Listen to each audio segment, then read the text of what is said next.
सामां पातु सरस्वती भगवती निःशेष जाड्या पहा. मला खरं म्हणजे शिवाजी महाराजांची पत्र वाचायचा छंद फार पूर्वी लागला.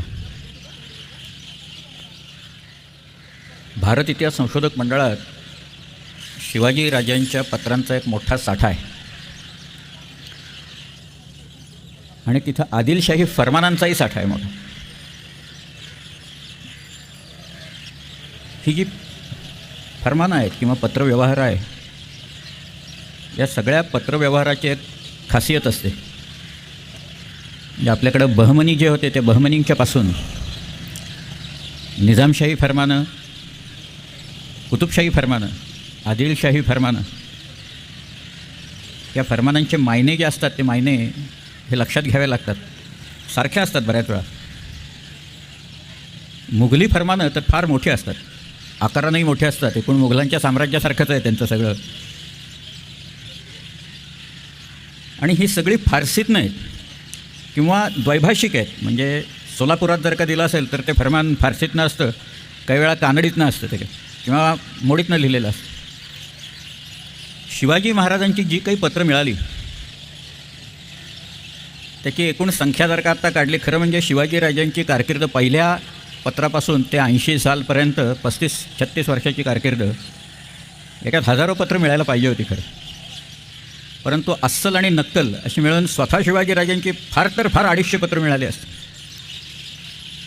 त्याचं एक कारण म्हणजे घरगुती जी पत्रं असतात ती काही आपण फार जपून ठेवतो अशातला काही भाग नाही.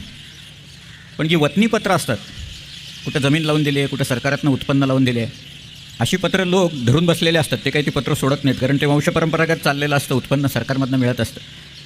त्यामुळे ती बरीचशी पत्रं मिळाली. पण ती सगळी ठराविक असतात. दुमाले करणे म्हणून शब्द येत असेल इथं, जर का काही कोणी वाचक असतील त्याचे. दुमाला म्हणजे दुंबाला नुमायन, म्हणजे नूतनीकरण, रेन्यू करा, अशा पद्धतीची ती पत्रं असतात. जे काही चालत आलेलं आहे ते रेन्यू करून टाक.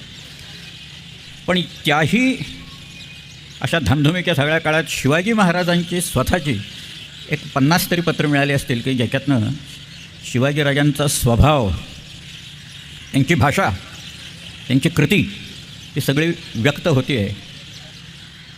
असे 50 पत्रं आहेत. त्यातलं एक पत्र जे आहे ते नक्कल मिळालं, पण ते फारसीत नाही.